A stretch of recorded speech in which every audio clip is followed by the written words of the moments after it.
ലാൽസലാം സഖാവേ. ലാൽസലാം ലാൽസലാം. ലാൽസലാം ദിനേശ. ലാൽസലാം. വിളിയൊന്നും വന്നില്ലല്ലോ സഖാവേ. ഇത്തവണ ഞാൻ തന്നെയല്ലേ ഇവിടെ മത്സരിക്കുന്നത്. കഴിഞ്ഞ 2 തവണത്തെ പ്രവർത്തനങ്ങളിൽ ജനങ്ങൾക്ക് നല്ല മതിപ്പാണ്. അത് ഓം മാത്രം പറഞ്ഞാൽ മതിയാ. നീ എന്താ പറഞ്ഞത്? കഴിഞ്ഞ 2 പ്രാവശ്യം മത്സരിച്ചവർക്ക് ഇപ്രാവശ്യം സീറ്റില്ല.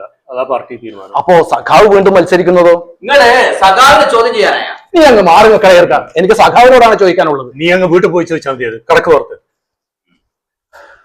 അല്ല സഖാവേ, വടലുകളൊക്കെ എന്തായി? ഒരു സീറ്റ് ഒപ്പിച്ചെടുത്തു അല്ലേ? അല്ല, ഇയാൾക്ക് ചെവിയും കേൾക്കൂലേ? കടക്കാൻ പറഞ്ഞാലേ പുറത്ത്. ഞാൻ കാണിച്ചു തരാം. ആ ഇന്നോവ ഒന്നുകൂടി ഇറക്കേണ്ടി വരുമോ? അതന്നെ പരിപാടിയാ. മേത്തോട്ടുള്ള കളിയൊന്നും വേണ്ട. ഇത് സംസാരിക്കട്ടെ, ഒരു മിനിറ്റ്. ഒരു സീറ്റ് ഇവിടെ കൊടുത്തു എന്നുള്ളത് ശരിയാ, പക്ഷെ നിനക്ക് ഇനി സമയം കിടക്കില്ലേ? നമുക്ക് പരിഗണിക്കാന്ന. ഇന്ന് ഇലക്ഷൻ തീരുന്നില്ലല്ലോ. ചേട്ടാ ഞാൻ സംസാരിക്കട്ടെ. എന്താ ഇപ്പൊ ഇവിടെ പ്രശ്നം? ഇയാളെന്താ ഇപ്പൊ ഇവിടെ?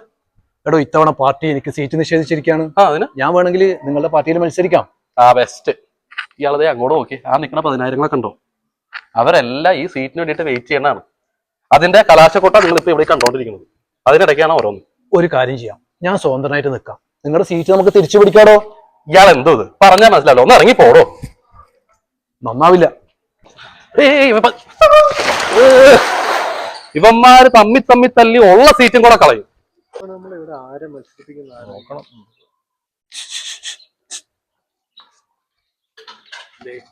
നിങ്ങൾക്ക് വേണ്ടിയിട്ട് നമ്മള് കേരളം മൊത്തം സീറ്റ് വെച്ചിട്ടുണ്ട്. എനിക്ക് ഒരു സീറ്റും വേണ്ട. ഞാൻ മത്സരിക്കുന്നില്ല. അങ്ങനെ പറയരുത്. വേണം നമുക്ക് 2 സീറ്റിൽ മത്സരിക്കാം. വേണ്ടെന്നല്ലേ പറഞ്ഞത്. ഞാൻ ഒരു പാർട്ടിയിലും മത്സരിക്കുന്നില്ല ഇത്തവണ.